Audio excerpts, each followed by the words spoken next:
नमस्कार बच्चों, आज हम कक्षा 11 में हमारी हिंदी साहित्य की कक्षा है। इसमें हम जो पहले की कक्षा में अंतराभाग एक का जो पाठ है उसकी माँ पढ़ रहे थे, जिसका हम एक भाग पढ़ चुके हैं। इसमें हम कुछ 4 पेज पाठ पढ़ गए थे। उसके आगे के क्रम को दोहराते हैं और भूमिका के रूप में यही कहना चाहूँगा कि हमने जो छोड़ा था पहले, वह लेखक जो है वह लाल की माँ से बात करता है और लेखक की माँ उसे ये कहती है कि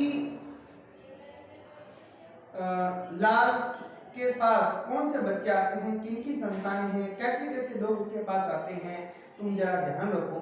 तब लाल की माँ कहती है कि वे बच्चे ही हैं, मुझे नहीं पता, मैं नहीं जानती बाबूजी को किसके बच्चे हैं, लेकिन वो सब के सब मुझे मेरे अपने लगते हैं और मेरे अपने हैं। मैं वो इतने लापरवाह हैं, हंसते गाते होना मचाते हैं कि उनकी प्रसन्नता देख करके मैं उन पर मुग्ध हो जाती हूँ।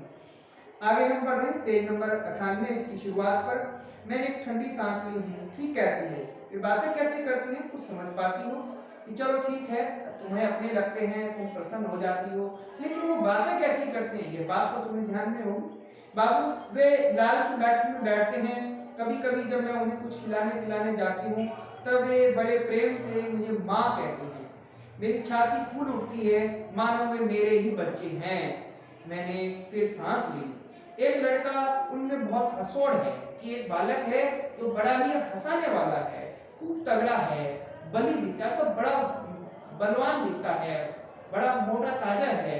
लाल कहता है कि वह डंडा चला लड़ने में, दौड़ने में, गुस्सेबाजी में, खाने में, छेड़खानी करने में और हो हार असली में समूचे कॉलेज उपस्थित वह जो बालक है वह डंडा चलाना, दौड़ना, गुस्सेबाजी करना, मारपीट करना, खाने में शोर पूरे कॉलेज को हंसा देने के अंदर प्रसिद्ध है। उसी लड़के ने एक दिन जब मैं उन्हें हलवा परोस रही तो मेरे मुंह की ओर देखकर कहा, माँ तुम तो ठीक भारत माता सी लगती है। जानकी के बारे में कहा उस बालक ने कि तुम तो भारत माँ की सी लगती हो।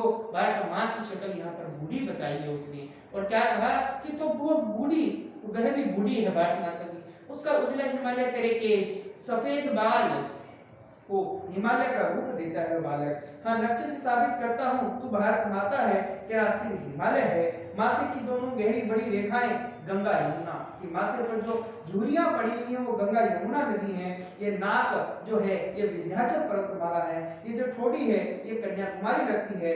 छोटी बड़ी झुर्रियां रेखाएं भिन्न भिन्न पहाड़ और नदियां दिखाई देती हैं। जरा पास आ मेरे माँ, तेरे केशों के पीछे, तेरे केशों को पीछे से आगे बाएं कंधे पर लहरा दूं। क्या तेरे जो केश जो बंधे हुए चोटी के रूप में उन्हें मैं बिखरा दूं तो मुझे क्या मिल जाए, तो वर्मा बन जाएगा। वर्मा जो भारत का पड़ोसी देश है उसकी तस्वीर बन जाएगी अगर मैं तुम्हारे केशों को खोल दूं। बिना उसके भारत माता का श्रृंगार शुद्ध नहीं होगा। जानकी उस लड़की की बात पे सोच गदगद हो उठी। बाबू ऐसा ढीठ लड़का है, सारे बच्चे हंसते हैं और उसने मुझे पकड़ मेरे बालों को बहार कर अपना वर्मा तैयार कर लिया और उसने मेरी चोटी को खोल करके उसने वर्मा तैयार कर लिया। अर्थात वर्मा ये देश है जो भारत का पड़ोसी देश जो अलग हो चुका था।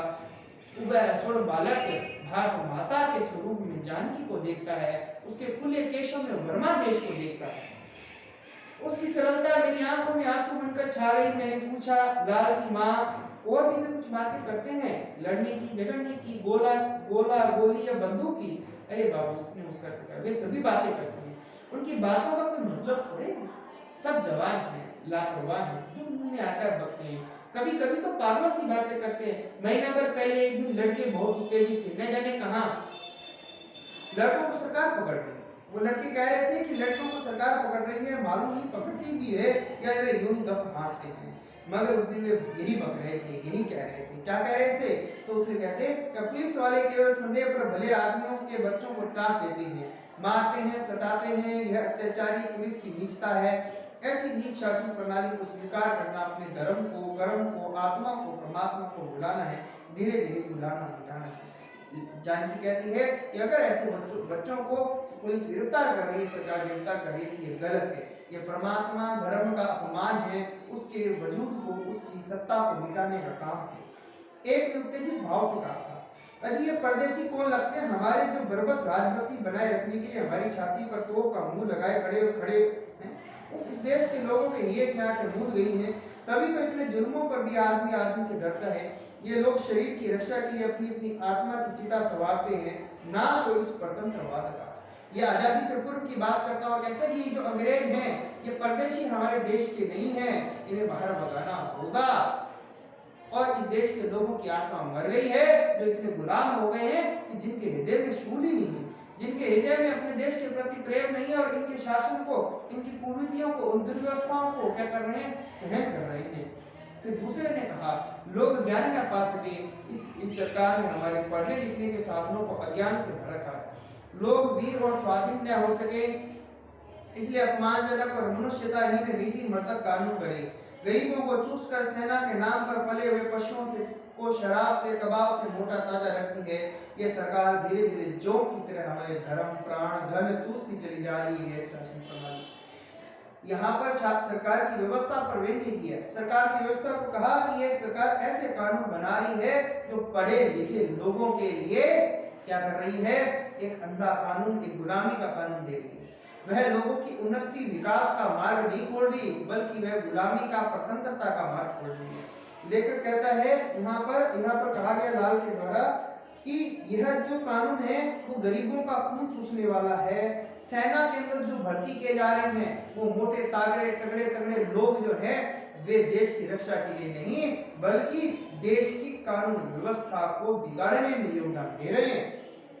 कह रहे हैं कि ये सरकार है, ये सरकार हमारे धन को, हमारे प्राणों, हमारे मनुष्य शक्ति को और हमारे धन को क्या कर रही है, लूट रही है। हमारे धर्म का नाश कर रही है, हमारे प्राणों, व्यक्तियों का नाश कर रही है, लोगों का नाश कर रही है, और साथ में धन को लूट करके अपने देश ले जा रही है। ऐसी अनशन की बातों की बका करते हैं बाबू। ये बातें सारी लाल की माँ ने लेखक से कही। जब भी चार छोकरे जुटे तभी चर्चा। लाल के साथ में मिजाज भी उसी सा अलट विलट मुझे मालूम पड़ता है। ये लड़के जो जो पढ़ते जा रहे हैं तो बखों में बढ़ते जा रहे हैं। ये बुरा है लाल की माँ, मैंने गहरी सांस ली। और लाल की तब वो कहता है कि ये जो भी हो रहा है ये गलत हो रहा है और तुम ध्यान दो। परंतु कुछ दिन बाद जब वह देखता है, जमींदारी के कुछ जरूरी काम से 4-5 दिनों के लिए वो बाहर गया था। लौटने पर बंगले में घुसने के पूर्व लाल के दरवाजे पर नजर पड़ी तो वहां एक भयानक सन्नाटा नजर आया, जैसे घर उदास हो, रोता हो। भीतर आने पर मेरी धर्मपत्नी मेरे सामने उदास मुख खड़ी हो गई। तुमने सुना? लेकिन कुछ दिन बाहर गया था, तो जब वापस आता है तो धर्मपत्नी उसे कहती है कि आपने कुछ सुना? वो कहता नहीं तो कौन सी बात? लाल की मां पर भयानक विपत्ति टूट पड़ी है कि लाल की मां पर बड़ा भारी संकट आ गया है। मैं कुछ समझ गया, फिर भी विस्तृत विवरण जानने को उत्सुक हो उठा। क्या हुआ, जरा साफ साफ बता दो मुझे। हुआ क्या? वही हुआ जिसका तुम्हें डर था। कल पुलिस के एक पलटन ने लाल का घर घेर लिया। 12 घंटे तलाशी हुई है। लाल, उसके 12-15 साथी सभी पकड़ लिए। सबके घरों से भयानक भयानक चीजें निकली हैं। लाल के यहाँ पुलिस आई। क्या हुआ? वो हुआ। अब क्या क्या निकला उसके बारे में बताते हैं। उसके यहाँ भी 2 पिस्तौल, बहुत से कारतूस और पत्र पाए गए हैं। पत्र कौन से? पत्र वो जो विरोधी गतिविधियों को बढ़ावा देने वाले। सुना है उन पर हत्या, षड्यंत्र, सरकारी राज्य पलटने की चेष्टा आदि अपराध लगाए गए हैं। कि उसके घर में जो हथियार प्राप्त हुए, जो साथी प्राप्त हुए, जो साथी हैं, उन सब का एक उद्देश्य था कि वे सरकार के खिलाफ षड्यंत्र कर रहे हैं, सरकार के खिलाफ विद्रोह करने वाले हैं, क्रांति करने वाले हैं। इसलिए पुलिस ने उनको पकड़ा। लाल के यहाँ मैंने ठंडी सांस ली। मैं तो महीनों से चिल्ला रहा था कि वह लड़का धोखा देगा, वह लड़का गलत कार्य रास्ते पे जा रहा है, गलत कार्य करेगा और नुकसान होगा। अब यह बूढ़ी बेचारी मरी, अब इस बूढ़ी माँ का क्या होगा? वह कहाँ है? तलाशी के बाद तुम्हारे यहाँ आई थी? जानकी ने कहा मेरे पास कहाँ आई, बुलाने पर भी कल नकार गई कि मैंने बुलाया था परंतु वह नहीं आई। वह नौकर से कहलाया, पराठे बना रही हूँ, हलवा तरकारी अभी बनाना है, नहीं तो वे बिल्हड़ बच्चे हालात में मुरझा जाएंगे। जेल वाले और उत्साही बच्चों की दुश्मन ये सरकार उन्हें भूखों मार डालेगी, मगर मेरे जीते जी यह नहीं होने का। क्या कि लेखक की धर्मपत्नी जब जानकी को बुलाती है तब जानकी की माँ क्या कहती है नौकर के हाथ कि ये कहलाती है कि बच्चे भूखे मर जाएंगे, पराठे बना रही हूँ, हलवा बना रही हूँ, उनको खाने के लिए दूंगी वहां जेल में ले जा करके। तो वह नहीं है, वह पागल होगी। मैं दुख से टूटकर चारपाई पर गिर पड़ा। मुझे लाल के कर्मों पर घोर खेद हुआ, मुझे दुख हुआ। इसके प्राय 1 वर्ष तक मुकदमा चला और यह मुकदमा जो है पुलिस का 1 साल तक चलता है। कोई भी अदालत के कागज उलट कर देख लो, देख सकता है सीआईडी ने और उसके प्रमुख सरकारी वकील ने उन बच्चों पर बड़े बड़े दोषारोपण किए, बड़े बड़ी धाराएं लगाई, बड़े बड़े आरोप लगाए और उनको साबित किया। उन्होंने चारों ओर गुप्त समितियां कायम की थी, खर्चे प्रचार के लिए डाक डाले थे, सरकारी अधिकारियों के यहाँ रात में छापा मारकर शस्त्र एकत्र किए थे कि इन लोगों ने सरकारी कर्मचारियों के घरों में चोरियां की है, सरकारी अधिकारियों के घरों से अस्त्र शस्त्र लिए हैं, धन चुराए हैं। उन्होंने न जाने किस पुलिस के दारोगा को मारा था, न जाने कहां, न जाने किस पुलिस सुप्रीडेंट की हत्या की है। ये सभी बातें सरकार की ओर से प्रमाणित की गई। उधर उन लड़कों की पीठ पर को उन लड़कों का बचाव करने वाला कोई नहीं था, प्राय कोई नहीं। सरकार के डर के मारे पहले तो कोई वकील ही उन्हें नहीं मिल रहा था, फिर एक बेचारा मिला भी तो नहीं का भाई। क्या नहीं का भाई कहने का मतलब जो मिला वह भी उनका साथी नहीं था। हाँ, उनकी पैरी में सबसे अधिक परेशान वह बूढ़ी रहा करती थी। वह लोटा, थाली, जेवर आदि बेच बेच कर सुबह शाम उन बच्चों को भोजन पहुंचाती, फिर वकीलों के यहाँ जाकर दांत निपोड़ती, गिड़गिड़ाती, कहती कि सब झूठ है, न जाने कहां से पुलिस वालों ने ऐसी ऐसी चीजें हमारे घरों में पैदा कर दी।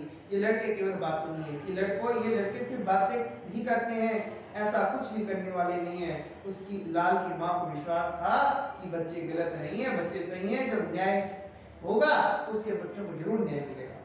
हाँ, मैं भगवान का चरण छूकर कह सकती हूँ, तुम जेल में जाकर देखो वकील बाबू, भला फूल से बच्चे हत्या कर सकते हैं? ये बच्चों ने किसी की हत्या की होगी तुम्हें लगता है, परंतु वकील भी उनका साथ नहीं देता और उनको सजा होती है। आगे बढ़ते हैं। उसका तन सूखकर कांटा हो गया है, कमर झुककर धनुष सी हो गई, आंखें निस्तेज है, मगर उन बच्चों के लिए दौड़ना, हाय हाय करना उसने बंद न किया। कभी कभी सरकारी नौकर, पुलिस या वार्डन झुंझलाकर झिड़क देते हैं, धकिया देते हैं। उसको अंत तक विश्वास रहा कि यह सब पुलिस की चालबाजी है। वह कहती है सारी सारा पुलिस का किया धरा है, उसके बच्चे ऐसा कुछ भी नहीं कर सकते। अदालत में जब दूध का दूध और पानी का पानी किया जाएगा तब वे बच्चे जरूर बेदाग छूट जाएंगे। वे फिर उसके घर में लाल के साथ आएंगे, उसे मां कहकर पुकारेंगे। मगर उस दिन उसकी कमर टूट गई जिस दिन ऊंची अदालत ने लाल को, उस बकड़ लठे और दो लड़कों को फांसी और 10 से 7 वर्ष तक की कड़ी सजाएं सुना दी। लेकिन अंत में जब न्यायालय के द्वारा, अदालत के द्वारा निर्णय दिया जाता है तो उस बगड़ लठैत को, जो हसोड़ लड़का था, उसको और लाल को और उसके 2 अन्य साथियों को अदालत फांसी की सजा सुनाती है और उसके 10 अन्य साथियों को 7 से 10 साल तक की अलग अलग कैद सुनाई जाती है और वह बेचारी बुढ़िया निढाल हो जाती है, बेहाल हो जाती है। वह अदालत के बाहर झुकी खड़ी थी, बच्चे बेड़ियां बजाते मस्ती से झूमते बाहर आए। सबसे पहले उस बगड़ की नजर माँ पर पड़ती है। माँ में मुस्काया, अरे हमें तो हलवा खिला खिला कर तुमने गधा सा कर दिया, तगड़ा कर दिया। ऐसी की फांसी की रस्सी टूट जाए कि वो रस्सी जब हमारे गले में आए और बांधे तो जब लटके तो रस्सी टूट जाए, लेकिन हम नहीं मरेंगे, हम अमर के अमर रहेंगे। मगर तू स्वयं सूख कर काटा हो गई माँ, क्यों पगड़ी, तेरे घर में खाना नहीं है क्या? ये बात बगड़ लठैत कहता है और माँ उसके लाल ने कहा, माँ से उसके लाल ने क्या कहा कि तू जल्द वहीं आना जहाँ हम लोग जा रहे हैं, यहाँ से थोड़ी देर का रास्ता है माँ, एक सांस में पहुंचेगी, वहीं हम स्वतंत्रता से मिलेंगे, तेरी गोद में खेलेंगे, तुझे कंधे पर उठाकर इधर उधर दौड़ते फिरेंगे। समझती है माँ, बड़ा आनंद है। आएगी न माँ, बगड़ ने पूछा। आएगी न माँ, लाल ने पूछा। आएगी न माँ, फांसी दंड प्राप्त हो, दूसरे लड़कों ने पूछा। और वह टुकड़ टुकड़ उनका मुंह ताकती रही, तुम कहाँ जाओगे पगड़ो? उसकी माँ को बगड़ लठैत और उसके पुत्र और 2 अन्य लड़के कहते हैं कि आप क्या आओगी क्या माँ? अब यहाँ जो आने का मतलब है, यहाँ पर आना स्वर्ग में आना है, क्योंकि उन चारों को तो फांसी हो चुकी है, उन्हें कल फांसी हो जाएगी और वे मृत्यु को, स्वर्ग को प्राप्त होंगे। लेकिन उसकी माँ को, वो जो माँ है वह भी समझती नहीं है ये पागल लड़के कौन सी बातें कर रहे हैं। जब से लाल और उसके साथी पकड़े गए हैं तब से शहर या मोहल्ले का कोई भी आदमी लाल की मां से मिलने से डरता है। उसे रास्ते से देखकर जाने पहचाने बदले झांकने लगते हैं। मेरा अपार प्रेम था उस बेचारी बूढ़ी पर, मगर मैं भी बराबर दूर ही रहा। कौन अपनी गर्दन मुसीबत में डालता है विद्रोही की मां से संबंध रखकर। उस दिन बयानों करने के बाद कुछ देर के लिए पुस्तकालय वाले कमरे में गया किसी महान लेखक की कोई महान कृति क्षण भर देखने के लालच में। मैंने मेजनी की एक जिल्द निकाल उसे खोला। पहले ही पन्ने पर पेंसिल की लिखावट देखकर चौंका। ध्यान देने पर पता चला कि वे लाल के हस्ताक्षर से। मुझे याद पड़ गई कि 3 वर्ष पूर्व उस पुस्तक को मुझसे मांग कर उस लड़के ने पढ़ा था। अब लाल की मां से कोई नहीं मिलता और वह बेचारी मारी मारी फिरती है। लेखक उन्हें एक बार पुस्तकालय में है और वह पुस्तक ढूंढ रहा है, तब वह मेजनी की जो पुस्तक है वह निकाल करके देखता है और उसको खोल के देखता है तो पता चलता है कि इस पर तो लाल के हस्ताक्षर है। लाल 3 साल पूर्व इस पुस्तक को मेरे से लेकर के गया था। एक बार मेरे मन में बड़ा मोह उत्पन्न हुआ उस लड़के के लिए। क्यों? क्योंकि उसके यहाँ ही पला बड़ा है, उसी के यहाँ रहा है। उसके पिता रामनाथ की दिव्य और स्वर्गीय तस्वीर मेरी आंखों के आगे नाच की। लाल की मां पर उसके सिद्धांतों, विचारों, आचरणों के कारण जो वज्रपात हुआ अर्थात जो कठोर विपदा पड़ी, उसकी एक ठेस भी उसके हस्ताक्षर को देखते ही लगी। मेरे मुंह से एक गंभीर लाचार बिल्कुल सांस निकल करके रह गई। वह सिर्फ और सिर्फ एक खेदजनक सांस भरी ही लेता है और कुछ नहीं ले पाता। और दूसरे ही क्षण उसे पुलिस सुप्रिंटेंडेंट का ध्यान आया।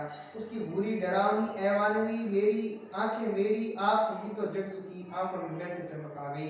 उसे उस डरावनी आंखें दिखाई देती हैं उस पुलिस वाले की कि अगर पुलिस वाले को ये पुस्तक हाथ लगती है तो मेरा भी साथ माना जाएगा, ऐसा उसे भय होता है। और जैसे मुझे गांव के सिवान में कभी कभी भूते चिंगारी चमक जाया करती है, उसके रूखे फौलादी हाथ जिनमें लाल की तस्वीर थी मानो मेरी गर्दन चापने लगे। मैं मेज पर से रबड़ उठाकर उस पुस्तक पर से उसका नाम उधेड़ने लगा। उसका नाम है मिटाते हैं रबड़ से, इरेजर से। उस समय मेरी पत्नी के साथ लाल की माँ वहां आई और उसके हाथ में एक पत्र था।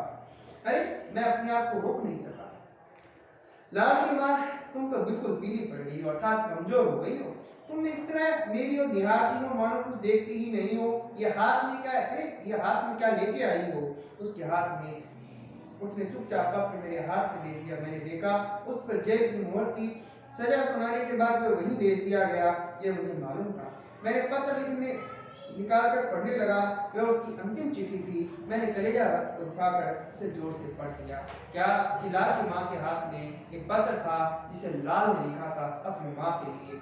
और लेकर उस पत्र को पढ़ता है। पत्र में लिखा है, माँ जिस दिन तुम्हें यह पत्र मिलेगा उसके सवेरे में बादल उड़ के किरण पथ पर चढ़कर उस ओर चला जाऊंगा। क्या कि जिस दिन तुम्हें पत्र मिलेगा उस दिन की सूर्य की पहली किरण के साथ में मैं उस स्वर्ग लोक की यात्रा पर चला जाऊंगा अर्थात फांसी को प्राप्त होऊंगा। मैं चाहता तो अंत समय तुमसे मिल सकता था, मगर इससे क्या फायदा। मुझे विश्वास है तुम मेरी जन्म जन्मांतर की जननी ही रहोगी। मुझे पक्का विश्वास है, उम्मीद है कि तुम ही मेरी माँ हर जन्म में रहोगी। मैं तुमसे दूर कहाँ जा सकता हूँ माँ। जब तक पवन सांस लेता है, सूर्य चमकता है, समुद्र लहराता है, तब तक कौन मुझे तुम्हारी करुणामयी गोद से दूर खींच सकता है कि मैं तुम्हारा हूँ, तुम मेरी माँ हो। तुम्हारे से मुझे कोई भी अलग नहीं कर सकता है। दिवाकर थमा रहेगा, अरुणपथ लिए जमा रहेगा। मैं बगड़ वह ये सभी तेरे इंतजार में रहेंगे। क्या कि हे माँ, मैं बगड़ और मेरे साथी जो मेरे साथ स्वर्ग की यात्रा पर हैं वो तुम्हारा इंतजार करेंगे। तुम वहां जरूर आओगी माँ। हम मिले थे, मिले हैं, मिलेंगे। हाँ माँ, तेरा लाल। कांपते हाथ से पत्र पढ़ने के बाद पत्र को मैंने उस भयानक लिफाफे में भर दिया। मेरी पत्नी की विकलता हिचकियों पर चढ़कर कमरे की कोरोना से कांपने लगी, मगर वह जान की ज्यों की त्यों लकड़ी पर झुकी पूरी खुली और भावहीन आंखों से मेरी ओर देखती रही, मानो वह उस कमरे में थी ही नहीं। क्या कि पत्र के उस भाषा को पत्र को सुनकर के उसकी मां ज्यों त्यों भावों से भरी खड़ी रहती है। क्षण भर बाद बढ़ाकर मौन भाषा में उसने पत्र मांगा और फिर बिना कुछ कहे कमरे के फाटक के बाहर हो गई। टुकुर ढुकुर ढुकुर लाठी टेकती। इसके बाद शून्य सा होकर मैं धम से कुर्सी पर गिर पड़ा, माथा चक्कर खाने लगा। उस बाजी लड़के के लिए नहीं, इस सरकार की क्रूरता के लिए भी नहीं, उस बेचारी भोली बूढ़ी जानकी लाल की माँ के लिए। आहा वह कैसी स्तब्ध थी। अरे उतनी स्तब्धता किसी दिन प्रकृति को मिलती तो आंधी आ जाती, समुद्र पाता तो बौखला जाता। यहाँ कवि लेखक ने कल्पना करी है कि जो संकट लाल की मां पर पड़ा है अगर ऐसा संकट प्रकृति पर पड़ता तो शायद सारी प्रकृति में आंधी छा जाती। अगर समुद्र में ऐसी शांति होती तो समुद्र में तुरंत पश्चात एक तूफान आ जाता, लेकिन वह इतनी शांत कैसे थी? जब एक का घंटा बाजार में जरा गया, ऐसा मालूम पड़ने लगा मानो हरारत पैदा हुई माथे में, छाती में, रग रग में। पत्नी ने आकर कहा, बैठे ही रहोगे, सोओगे नहीं? मैंने इशारे से समझाने को कहा। एक का घंटा बजा था, 1 बजे का समय था, वह पुस्तकालय में था। तब पत्नी कहती है कि तुम सोओगे नहीं? फिर मेरनी की जिल्द पर नजर गई। वो जो पुस्तक जिसमें हस्ताक्षर किए थे लाल के, उस पुस्तक पर नजर जाती है, उसके ऊपर पड़े रबड़ पर भी। फिर अपने सुखों की, जमींदारी की, धनिक जीवन की और पुलिस अधिकारी की निर्दय, नीरस, निस्सार आंखों की स्मृति कलेजे में कंपन भर गई। फिर रबड़ उठाकर मैंने उस पाजी का पेंसिल खंचित नाम पुस्तक की छाती पर से मिटा डाला चाहा, और मैं अपने जीवन के सभी सुखों को याद करता रहा। फिर उसे अचानक उस पुलिस वाले की छवि याद आती है और वह पुनः उस पुस्तक से उस रेव नाम को मिटाता है। माँ माँ ये स्वर उसे सुनाई देता है। मुझे सुनाई पड़ा, ऐसा लगा गोया लाल की माँ करा रही है। मैं रबड़ हाथ में लिए दहकते दिल से खिड़की की ओर बढ़ा। लाल के घर की ओर कान लगाने पर सुनाई न पड़ा। मैं सोचने लगा, भ्रम होगा। वह अगर कराती होती तो एक आध आवाज और अवश्य सुनाई पड़ती, अर्थात वह अगर चीखती, चिल्लाती या पीड़ा में बोल रही होती। वह कराने वाली औरत भी नहीं है, वह तो सब सहन करने वाली औरत है। क्यों? क्योंकि पूर्व में जब पत्र की भाषा को बात को सुना था तो उसकी माँ की कोई प्रतिक्रिया नहीं थी। रामनाथ के मरने पर भी उसने नहीं चिंगाई, जैसे साधारण स्त्रियां ऐसे अवसरों पर तड़पा करती है।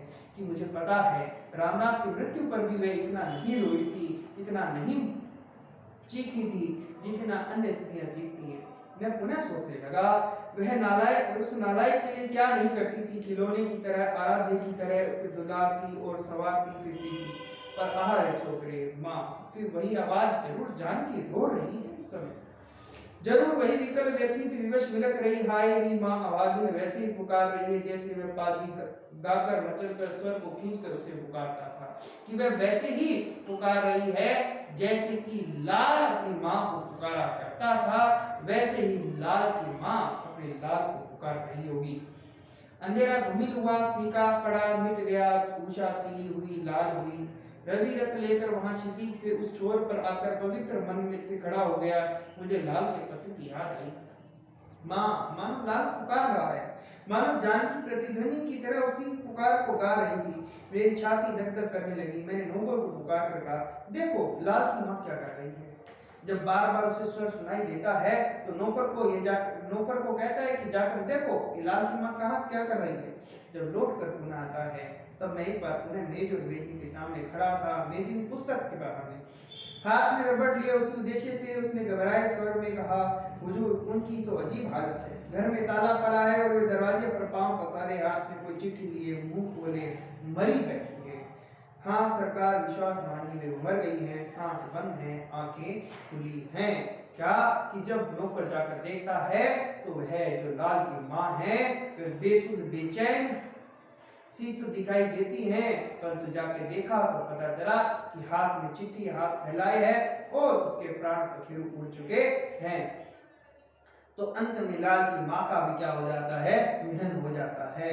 और इस प्रकार लाल की माँ अपने लाल पुत्र से, उस बगड़ लठर से और उन दो अन्य बालकों से मिलने के लिए स्वर्ग की यात्रा चली जाती है और लेखक को बड़ा इसका दुख होता है। तो इस प्रकार इस कहानी के माध्यम से जो सत्ता के खिलाफ होता है उसे अंत में मृत्यु को प्राप्त होना पड़ता है, और वह मृत्यु नहीं, वह अमरता है, वह शहीद है। और वह सदैव याद रहेगा कि सत्ता के विद्रोह के खिलाफ विद्रोह किया और उस विद्रोह में जान चली जाए, लेकिन विद्रोह की आदत नहीं गई, सरकार की कुरीतियों के खिलाफ आवाज उठाने की आदत नहीं गई। तो प्यारे बच्चों, इस प्रकार यह हमारा पाठ पूरा होता है और इसके प्रश्न उत्तर आपको पीडीएफ में मिल जाएंगे। आप वहां से करें, इस पाठ को बार बार पढ़ें, समझें। आज के लिए इतना ही, धन्यवाद।